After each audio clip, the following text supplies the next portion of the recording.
vous remercie tous beaucoup de vous être mobilisés pour ce premier Forum des idées. C'est une expérience.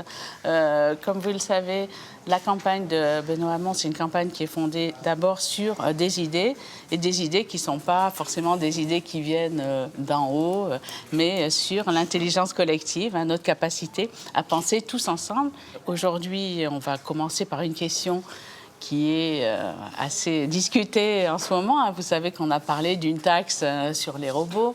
C'est une idée intéressante, mais peut-être qu'on ne sait pas exactement à quoi ça renvoie. Et donc, je suis vraiment très heureuse d'avoir tout un ensemble de personnes ici réunies. Vous pourrez aussi interrompre, poser des questions. Je crois que c'est vraiment une conversation. Où, vraiment, c'est vraiment une conception de la vie intellectuelle comme conversation. Moi, je m'étonne un peu qu'on taxe les... Présentez-vous. Ah, pardon.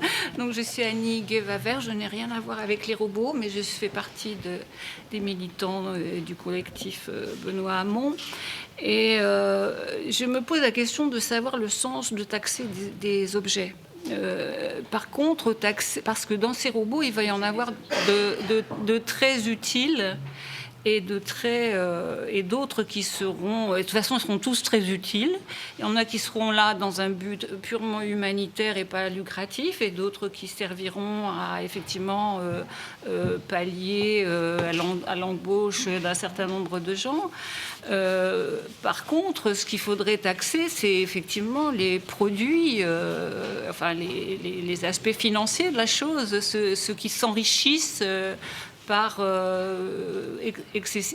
exagérément au détriment des hommes et de leur travail. Voilà. Mais taxer les appareils, ça m'a toujours paru, il y a eu un moment où on voulait taxer d'autres types d'appareils, ça me paraît ridicule. Il y a eu, à partir des années 2010, une espèce d'angoisse généralisée. C'est parti du MIT, avec Race Against Machine.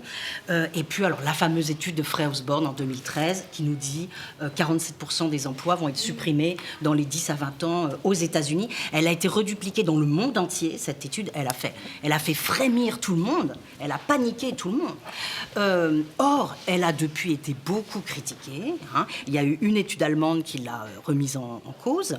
Et puis 2 études françaises très intéressantes qui regardent, non pas, qui font pas du travail en chambre, mais qui regardent exactement comment le travail est organisé. Et qui nous rappellent que ça se fait pas comme ça. C'est pas parce qu'il y a une innovation technologique qu'après, plouf, elle s'installe tranquillement. Non, il y a la résistance des travailleurs, il y a la résistance des consommateurs, il y a par exemple des personnes âgées qui n'ont pas envie de caisse automatique, il y a des personnes âgées qui n'ont pas envie de parler toute la journée à un robot. Donc il faut bien prendre tout ça en considération. Et j'en termine. Qu'est-ce que nous disent ces études finalement, l'étude allemande et les 2 françaises? Elles nous disent qu'il y aura à peu près 10% des emplois supprimés et pas 47%, mais qu'il y aura 50% des emplois dont le contenu sera tout à fait transformé. Et je crois que c'est ça le message qu'on doit entendre, et c'est avec ça qu'on doit faire quelque chose. Quelle politique on met en œuvre pour accompagner, pour orienter, pour freiner? Voilà, c'est là que la taxation des robots revient. Mais partons d'un paysage serein et nuancé. Le cabinet McKinsey mène depuis 3 ans une étude très approfondie. Ce qu'il faut bien comprendre, c'est que les études qui ont des chiffres de type de 40 ou 45%, ce qu'elles mesurent, c'est la faisabilité technique d'un remplacement. Faisabilité technique. Ça veut, entre ce qui est possible et envisageable, entre le court et le long terme, entre le souhaitable ou non, il y a une marge gigantesque. Bon. Ce que mesure, par exemple, ce qu'a fait France Stratégie ou le Conseil de l'Emploi qui donne ces chiffres de 10%, c'est quelque chose d'avéré en quelque sorte de l'ordre du remplacement en tant que tel. Ils considèrent par exemple que les comptables ne vont pas être remplacés, pas à court terme en tout cas, parce qu'il y a une part d'humain encore très importante et pas simplement de transaction qui peut être remplacée ou de production. Donc effectivement, ça c'est un premier point. Bon, après, ce qu'il faut bien voir quand même, c'est pourquoi il y a ce mouvement. Je veux dire, 2 exemples. Il y a eu le fameux Vital de DKV, qui est une boîte de Hong Kong qui fait des prédictions, qui est rentrée au conseil d'administration de cette boîte. Et beaucoup plus récemment, Fukuko Mutual, qui est une assurance japonaise, qui a déclaré qu'un quart de son département d'évaluation des paiements allait être licencié et remplacé par une intelligence artificielle. Bon. Donc il y a des tas d'éléments partout qui montrent... Alors, effectivement, lorsqu'on parle de ça, on ne parle pas de robots, effectivement, on parle de toutes les facettes potentiel de travail qui peuvent remplacer ou pas en tout ou partie l'humain. Hein. Mais il faut bien poser les choses, c'est qu'il y a d'un côté la faisabilité technique, de l'autre la réalité qu'on peut constater, et que là il y a une immense différence, mais qu'il y a un grand nombre de faits concrets, de licenciements, là en particulier au Japon, qui effectivement, dans les cabinets juridiques, dans le monde de la santé, c'est bien souvent et beaucoup plus lié aux logiques de big data associées à l'intelligence artificielle que des robots comme Nao, qui pour l'instant, à mon sens, ne va pas, avant bien longtemps, remplacer notre taf à tous ici. C'est pas le but. Non, mais c'est pas le but. Voilà.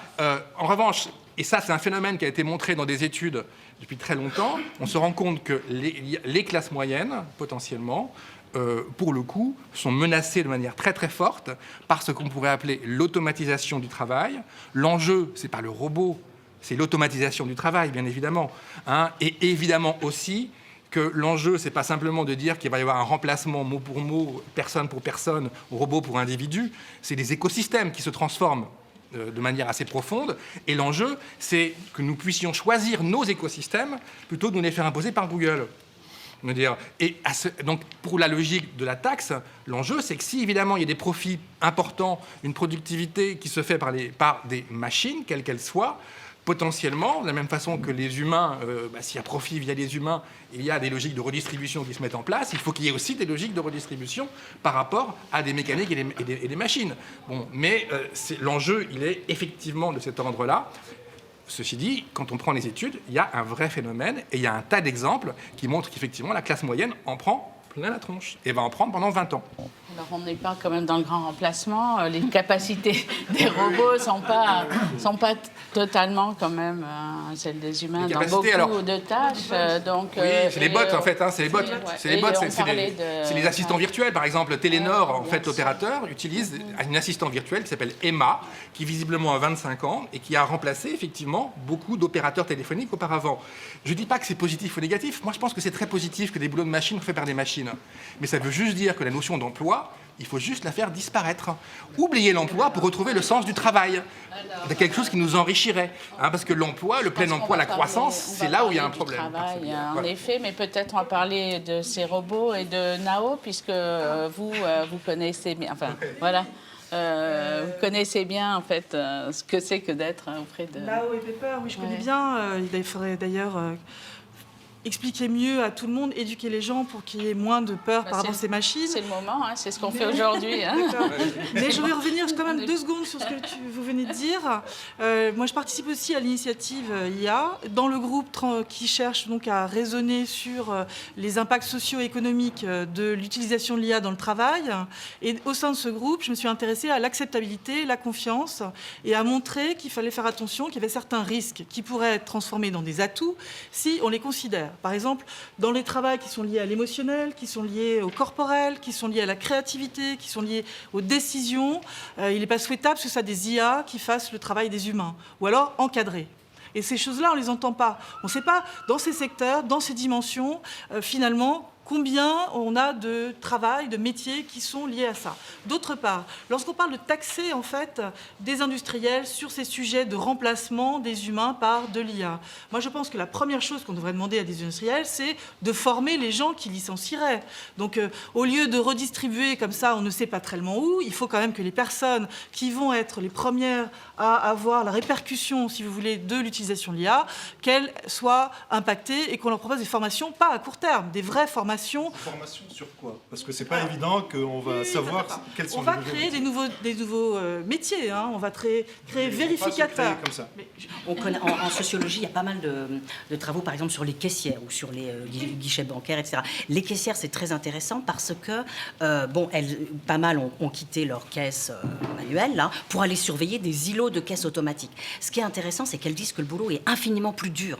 Alors, il est moins automatisable, de fait, mais il est beaucoup plus dur parce qu'elles doivent surveiller si les gens ne volent pas, elles doivent les aider, donc elles doivent tout surveiller. Elles disent que... Donc, on n'aura pas nécessairement des boulots plus intéressants. On aura peut-être des boulots plus durs, mais je suis tout à fait d'accord pour dire que ce qui est intéressant, c'est de voir l'articulation, la cobotisation, l'articulation humain. Moi, je voudrais revenir de façon beaucoup plus terre à terre, définir ce que c'est que des robots, etc. Est-ce que le truc sur lequel je suis assis, certains vont l'appeler robot, d'autres machines et tout, peu m'importe, est-ce qu'on va les taxer? J'imagine bien qu'on ne va pas taxer la machine à laver le linge que vous avez à la maison. Mais par contre, ce qu'il y a, et là où la réflexion me semble intéressante, c'est qu'aujourd'hui, dans le mode de production des richesses, les machines interviennent de plus en plus, qu'on peut produire de la richesse à l'aide de machines avec beaucoup moins d'hommes, et que notre pacte historique, social, qui date de la sortie de la guerre, il repose sur le travail. Or, aujourd'hui, on a des modes de production qui peut-être impliquent le travail de machines, de robots, mais n'impliquent pas forcément le travail de l'homme. Or, aujourd'hui, dans les modes de taxation, de la répartition globale de notre richesse, on le fait à partir des hommes. Et je pense qu'intégrer le robot, non pas pour savoir est-ce qu'il est bon, est-ce qu'il n'est pas bon, est-ce qu'il va transformer les emplois, etc., mais tout simplement sous l'angle de à quelle hauteur participe-t-il de la création de la richesse, et donc à quelle hauteur on va se permettre de le ponctionner pour redistribuer cette richesse sur les hommes. Ça me paraît être le fruit de la réflexion dans la proposition de Benoît Hamon. Elle me paraît beaucoup plus pas plus intéressante, mais elle me paraît se situer ailleurs que dans le champ de savoir ça va être quoi cette machine. Est-ce qu'elle va avoir de l'intelligence? Est-ce qu'elle va pas avoir de l'intelligence? Est-ce qu'elle va me faire des yeux doux parce qu'elle a de l'affectif ou pas? Je pense que la question réelle est comment la machine aujourd'hui produit, fait partie du mode de production de la richesse, et comment, en fait, elle ne participe pas au bien-être de plus, elle ne participe qu'au bien-être strictement de son propriétaire. Et la question de la taxer, c'est bien de taxer là où la valeur ajoutée est créée. Voilà, c'était déjà en partie. Sur ce point, je pense que c'est exactement comme ça qu'il faut poser le problème, merci. Parce que c'est bien la taxation de la valeur ajoutée, donc il faut éviter des formules du genre taxer les robots, parce que c'est induit en erreur et on part dans des pistes taxer la valeur ajoutée. Mais dans quelques années, le secteur du transport automobile va être complètement transformé par la voiture autonome, qui n'est pas aujourd'hui une réalité, mais c'est quelque chose qui va arriver dans 5-10 ans. On va avoir des camions autonomes. Ce n'est pas forcément en ville, c'est sur les autoroutes. Et ça va impacter quand même de manière importante les conducteurs automobiles. Et là, il n'y a pas de formation à faire, ils ne vont pas devenir tous garagistes. Donc, il faut faire attention aussi au piège de la création automatique d'emplois remplaçant les emplois automatisés. Ce n'est pas automatique, c'est une transformation qui peut être profonde, et c'est une transformation qui va prendre du temps. Donc la formation n'est pas non plus la baguette magique qui va tout remettre d'équerre. Peut-être Nicolas Hazard. Sur cette question des robots, de l'intelligence artificielle, en gros de la révolution industrielle dans laquelle on est et de l'impact que ça a. Moi, j'ai envie de donner une note un peu positive aussi pour dire que finalement, on a un peu aussi les outils en main si on veut changer les choses. On a les outils en main parce que, à travers des budgets autour de la recherche, à travers l'investissement public, et moi, en tant qu'investisseur, je sais que je peux investir dans tel ou tel projet et avoir une vraie logique stratégique, en tout cas, sur la manière dont je voudrais que ces technologies évoluent, les secteurs dans lesquels elles vont se développer et leur application finalement. Et qu'on a... finalement, ces robots, cette intelligence artificielle, toute cette révolution numérique, c'est finalement une formidable opportunité pour réinventer aussi notre économie et réinventer une économie et investir dans des entreprises qui ont un impact social, qui ont un impact environnemental positif. Et en fait, il faut voir ces technologies aussi comme un moyen pour pouvoir les orienter, ce qu'on appelle aux États-Unis le tech for good. Donc en gros, sur des applications qui vont être utiles à tous, au plus grand nombre et notamment aux plus exclus. Et ça, c'est possible aujourd'hui. Il y a des gens qui travaillent sur le coffre-fort numérique, par exemple, pour permettre aux personnes SDF d'accéder à un certain nombre de documents, qui permettent d'utiliser les Google Glass pour les personnes sourdes ou malentendantes, etc., etc. Donc il y a une possibilité d'utiliser toute cette ressource, toute cette intelligence et cette nouvelle industrie qui se crée pour pouvoir l'orienter vers des projets et des programmes qui permettre le progrès humain, mais surtout, à mon avis, l'inclusion sociale, et puis de répondre à nos grands enjeux sociaux, sociétaux et environnementaux. Et là, l'État a un rôle particulièrement important à jouer au travers de la recherche, à travers les banques publiques d'investissement, à travers les différentes startups et les différentes entreprises qu'on va accompagner globalement. Et c'est ça, pour moi, le débat, c'est que ce sont des outils, finalement. Les robots, c'est pas une fin, c'est un moyen. Et il faut que ça reste un moyen, et c'est le moyen de réinventer une économie nouvelle, inclusive et durable. Et ça, c'est la première chose qui me semble absolument fondamentale. Et la deuxième chose, pour rebondir sur la formation et sur les nouveaux emplois qui vont être créés par ce secteur d'activité, bien évidemment, c'est tout le débat de la destruction créatrice schumpeterienne. Est-ce que ça détruit plus d'emplois ou que ça en crée ? Personne ne le sait finalement. On peut avoir des intuitions, on peut penser, on peut voir que...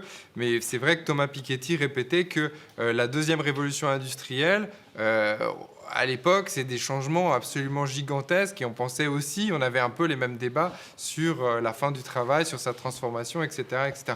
Donc on ne le sait pas. Mais notre responsabilité, et c'est je pense, à quoi pense Benoît Hamon quand il propose une taxe sur les robots, le revenu universel et un certain nombre de mesures assez emblématiques, c'est l'idée de dire il faut pouvoir gouverner, c'est prévoir. Et il faut pouvoir prévoir le monde de demain. On ne peut pas savoir à quoi il ressemblera, mais on peut construire une boîte à outils qui, si ça détruit plus d'emplois que ça n'en crée, on peut avoir le revenu universel. Si effectivement on se rend compte qu'il y a, comme le dit Bill Gates, une vraie productivité qui est créée par les robots et avec moins de salariat, à ce moment-là, il faudra réfléchir au partage de la valeur et à la manière dont on peut inventer un système pour taxer tout ça. Alors effectivement, c'est taxer les robots, mais enfin, c'est mettre en place la boîte à outils. Et c'est ça qui est intéressant, c'est qu'on ne dit pas que c'est ce qu'il faudra faire absolument, mais c'est qu'il faut être prêt à la manière dont l'économie va évoluer et qu'on a encore un pouvoir sur l'économie de se réapproprier l'économie et de se réapproprier les entreprises. Merci. Il y a plusieurs questions là. Monsieur Je vais prolonger cette intervention optimiste à partir d'une réflexion sur les personnes âgées, parce que c'est un peu le paradigme quand on parle du robot et de l'humain, personne âgée. Tout le monde a cité le mot. Je connais la question, je m'y intéresse. Et à partir de là, je voudrais souligner 2-3 choses. La première, c'est qu'il y a 4 millions d'aidants en France qui ne sont pas des travailleurs et qui passent 3 heures par jour à s'occuper de quelqu'un. Et qu'il y a la question de l'isolement, qui n'est pas l'exclusion, l'isolement. Et de ce point de vue-là, le robot, il ne va pas soulager que la personne qui en est propriétaire. Il va soulager la personne qui est l'aidant, qui est à 300 km. Il ne va pas détruire du métier d'aide à domicile. Il va supprimer des tâches ingrates pour relancer le travail d'aide à domicile dans des dimensions qui aujourd'hui sont beaucoup plus prises en compte et que Benoît Hamon prend en compte dans sa campagne quand il demande l'évolution du travail, il parle de la souffrance au travail. Il faut voir ce que c'est, la réduction du travail d'aide à domicile à la toilette, le repas, les courses, etc. Alors qu'aujourd'hui, accompagner le vieillissement, c'est une question globale. Donc il y a quelque chose du domaine du non-emploi. C'est-à-dire ça va aider, permettre à des millions de personnes d'être sécurisées par rapport à leur père, leur mère, leurs proches, leurs handicapés, d'avoir des informations. Donc, on rentre toujours par la question du travail qui est détruit, etc. Mais il y a du non-travail créateur qu'on peut utiliser autrement. Ça fait des millions d'heures, ça, non rémunérées et qui tombent dans le revenu universel. Ensuite, il y a un deuxième sujet. Je voudrais... un deuxième sujet qui est proche des robots, qui manipulent beaucoup d'intelligence artificielle, ou au moins d'intelligence collective, c'est les sensors, les capteurs. On rentre dans un monde qui n'est pas que les robots, qui est les capteurs. Il faut savoir qu'aux États-Unis, pour les aidants et pour les personnes âgées, à partir de 65 ans, vous prenez, dans les villes développées, un bouquet, comme vous prenez CanalSat, Canal+, etc., un bouquet de capteurs. Alors, il y a le capteur sur le frigidaire qui envoie une information à moi. Mon père a ouvert le frigidaire à midi, très bien, il va manger. Il y a la balance Bluetooth, il y a le détecteur anti-chute dans mon car. Vous prenez 30 capteurs, 20 capteurs, vous payez une redevance tous les mois. Et ça fait partie de cet environnement que j'associe à l'intelligence artificielle, peut-être pas directement au robot, sur lequel il y a quelque chose à travailler. Parce que ça correspond, je rentre par le besoin là. Il y a un besoin social, on peut y répondre, et on peut imaginer aussi une taxation sur ces sujets. Parce que la faiblesse de Bill Gates, que je ne sais pas si Benoît Hamon lui a répondu, c'est qu'il taxe l'équipement industriel, mais l'intelligence qu'il y a dedans, qui représente quelquefois 70% de la valeur de la chose, ça, c'est ce qu'il y met lui. Il ne la taxe pas. Il taxe les usines qui fabriquent, mais le reste. Donc, il faut aller chercher la taxe là où elle est, dans le lien social et dans ce qu'apporte tout cet équipement nouveau. Enfin, je fais volontairement une intervention un peu optimiste. La chose qui me fascine, moi, comme sociologue, c'est que nos sociétés sont en train de produire des savoirs sous forme de données que d'autres opérateurs sont en train d'utiliser pour apprendre à faire des services qui produisent énormément de valeur, parce que vous avez raison, la question centrale, c'est comment on redistribue cette valeur. Et donc, il y a un enjeu démocratique très important de savoir est-ce que nous donnons les bonnes choses pour qu'elles apprennent correctement. Alors je dis ça d'abord pour le débat sur la vie privée, parce qu'elles peuvent très bien aller apprendre des comportements en allant piocher dans nos vies, dans ce que nous leur donnons, des choses dont on n'a pas envie qu'elles se servent pour apprendre, nos informations personnelles, etc. Ce qu'elles sont massivement en train de faire.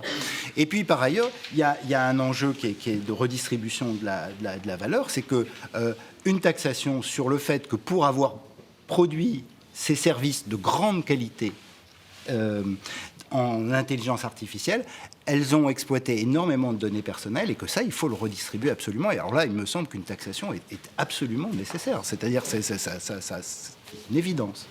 Dès lors qu'on a la conviction que potentiellement ces technologies sont un potentiel pour le meilleur et pour le pire, ça peut être, c'est des technologies, c'est le World Economic Forum qui explique qu'il faut plus de flexibilité, de précarité, c'est l'ubérisation, c'est tout ça en fait. Bon, dès lors qu'il y a un risque de précarisation, un risque de plus grand chômage, dès lors qu'on n'est pas certain qu'il va y avoir une reconduction à l'identique, et surtout qu'on n'est pas certain que c'est les mêmes travaux, les mêmes boulots qui vont. Tout le monde ne va pas être data scientist, tout le monde ne va pas être roboticien. En revanche, on aura toujours besoin de masseurs, de kinés, de tas de professions humaines. L'idée, c'est de retrouver le sens de professions humaines que des robots ou des bots ne pourront pas faire, et de donner de la valeur à ces travaux, à ces métiers, à cet art de faire humain dans un écosystème qui est en train de se transformer. Ce sont d'énormes transitions, on les a connues. On a connu la révolution industrielle, on a connu toutes les restructurations de la sidérurgie, du textile, etc.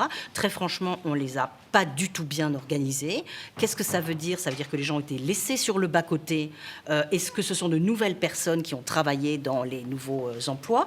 Et je crois que ce qu'il faut qu'on réussisse à faire, c'est précisément quand même d'aider sur place autant que possible à ce que les gens restent dans les emplois. Je pense, il y avait une très belle enquête faite par des chercheurs du CNRS il y a quelques années sur la manière dont la sécurité sociale s'était informatisée avec des gens qui n'y connaissaient strictement rien, et on les avait, comme on ne pouvait pas s'en séparer, eh ben on les avait formés et ça avait super bien marché. Donc à mon avis, la toute première chose, c'est comment on conserve les personnes et comment on les forme sur place, sur le tas, pour qu'elles conservent leur emploi. Et ensuite, en effet, il faut redistribuer. Je sens ici autour de cette table. Il n'y a pas de table, hein. Il n'y a pas de table. C'est une table ronde. Oui. Imaginez votre table ronde. Je sens qu'un certain nombre de gens sont encore sur des positions de défendre le travail comme valeur cardinale, alors que d'autres sont déjà au-delà de ça. Et qu'en même temps, ces points de vue-là n'ont pas été affirmés clairement. Pour pouvoir décider, il faut que les gens soient informés, être conscients de où est la vraie question. Et pour moi, la vraie question, elle n'est pas au niveau du robot, de l'intelligence artificielle, elle est avant tout sur la donnée. Où va cette donnée, à qui elle appartient, comment on la valorise. Le fondement de l'économie, c'est pas le travail, c'est la production de valeur et la distribution de la valeur ajoutée produite. Or, tout ce qu'on dit renvoie à quelque chose qui me paraît sous-estimé, à savoir qu'aujourd'hui, nous ne connaissons pas le processus de production de la valeur dans beaucoup de situations, y compris simples. Ça devient de plus en plus complexe parce que la notion même de valeur ajoutée produite a changé. Et le fait que, depuis ce soir, on mélange le robot industriel, l'automate domestique, le système intelligence artificielle, montrent bien que nous sommes devant des situations où il y a incontestablement de la production de valeur, mais on ne sait pas où ça se trouve. Le débat sur les données est tout à fait intéressant. Va-t-on refaire le même coup qu'avec l'économie carbone, Timothy Mitchell montre bien que les démocraties carbone se sont fondées sur une logique prédatrice qui consiste à prendre gratuitement des biens communs de l'humanité. Va-t-on faire la même chose avec les données ou pas? C'est-à-dire, va-t-on considérer que finalement il est logique que les grands groupes monopolisent la production de valeur à partir de ce que nous produisons, nous? Et donc je pense que nous sommes complètement perdus sur cette histoire de chaîne de valeur et que du coup nous ne savons plus arbitrer. Je pense qu'il s'agit d'identifier très clairement ce que serait cette taxation, à quel niveau, avec des éléments de langage clairs que le candidat, en l'occurrence que nous soutenons, pourra soutenir publiquement et ne pas se cantonner. Par exemple, monsieur était contre le fait d'utiliser le terme robot, taxer les robots. Ne pas dire taxer les robots, mais taxer la valeur ajoutée. Et à ce moment-là, définir ce qu'est la valeur ajoutée. Parce qu'effectivement, ça lève une opposition très grande quand on en parle, alors que je pense que tout le monde serait relativement d'accord sur la nécessité de poser le débat. Donc je crois qu'il y a une recherche de pédagogie et d'éléments de langage à faire de manière urgente, j'ai envie de dire. Ça, c'est une lutte européenne. Il y a eu un mouvement belge, par exemple, avec des artistes assez rigolos, dites 33. En fait, ça peut être une revendication européenne qu'un taux d'imposition des sociétés à 33% pour que les pouvoirs publics récupèrent de la valeur ajoutée. D'autre part, si l'emploi diminue, c'est les cotisations sociales qui ne rentrent plus. Et déjà, elles ne rentrent pas assez. Et Benoît Hamon a présenté le revenu universel comme un élargissement de la protection sociale. Donc, à multitude, nous, on propose la taxe sur les transactions financières pour financer la protection sociale, l'équivalent des cotisations sociales et le revenu universel. Bon, on a fait des petits calculs, évidemment, ces calculs sont peut-être faux, mais enfin, l'idée, ce serait ça. Les transactions financières, la financiarisation finançant la protection sociale et l'État récupérant les impôts sur les sociétés comme ils existent. Très bien. Et justement, pour rebondir sur cette question, et moi je comprends cette préoccupation que vous avez en tant que notamment militant sur le terrain, sur cette question de le revenu universel, finalement, c'est pour qui, c'est pourquoi, et est-ce que c'est pas pour partir tous en vacances? Enfin, on se l'est tous pris dans un dîner à un moment en disant, si c'est pour financer les vacances de ceux qui veulent pas bosser, voilà. Enfin, c'est un peu cru, mais c'est comme ça qu'on peut l'entendre parfois par certains. L'idée vraiment, d'abord, pourquoi les jeunes? Ça, c'est fondamental parce que c'est eux qui sont qui sont parmi les populations qui sont les plus à risque en termes de chômage. Le taux de chômage des jeunes est le double de celui des autres catégories d'âge. Et donc, bien évidemment, c'est ceux qui sont le plus à risque et ceux qui connaissent le plus de précarité aussi, avec un certain nombre de personnes, notamment les personnes âgées, et ça c'est important aussi de faire le lien, mais vous avez parfaitement raison, mais il faut faire le lien avec ça, mais c'est pour ça qu'il faudra l'étendre et sans doute avoir un axe vraiment sur les personnes âgées, parce que c'est un sujet vraiment très très important. Et les deux pôles c'est exactement ça. Mais vous avez parfaitement raison, c'est les deux pôles sont concernés. Donc c'est pour ça qu'il faut tout de suite faire une mesure un peu symbolique et aussi au-delà de ça, qui répond à un vrai besoin social qui est important. Ça, c'est la première chose. La deuxième chose, c'est le revenu universel, ça sert à quoi? On l'a dit, le travail change.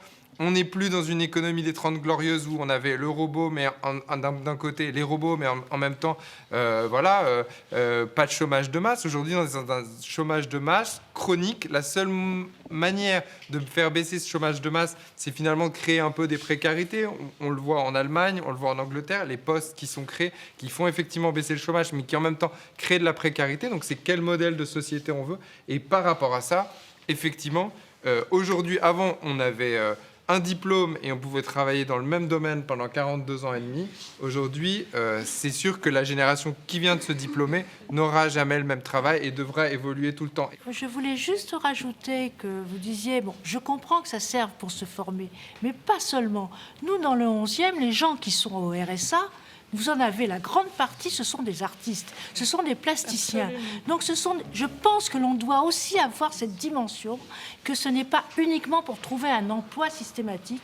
Il faut qu'on crée qu'on réfléchisse aussi à d'autres formes et qu'on protège aussi nos artistes, d'autres gens qui ne sont pas productifs de la même façon que dans l'emploi.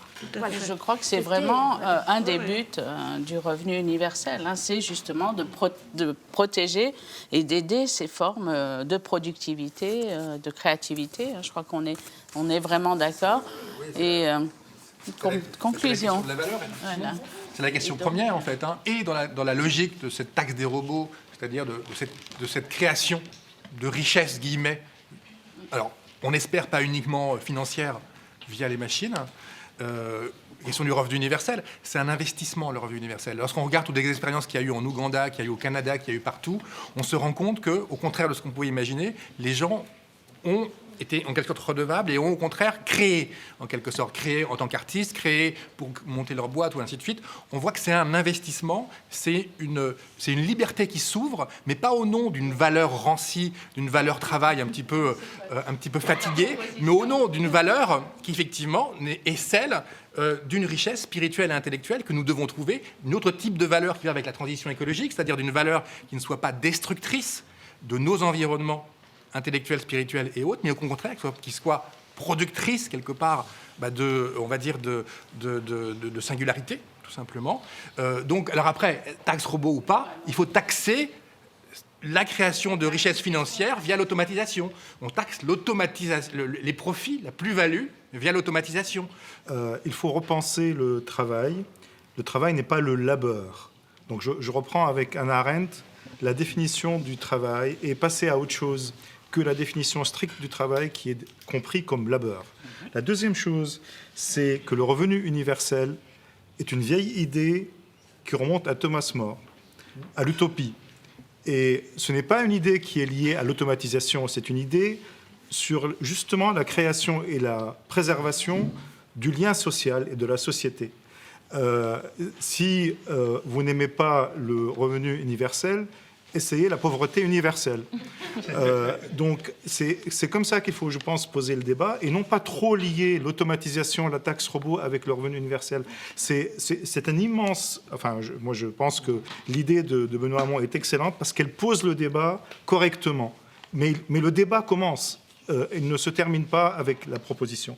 Le troisième point que je veux dire, parce que la question de la création de la valeur est vraiment fondamentale, il faut aussi réfléchir à la notion de richesse. Comment est-ce qu'on mesure la richesse aujourd'hui? On la mesure avec le PIB, la richesse nationale.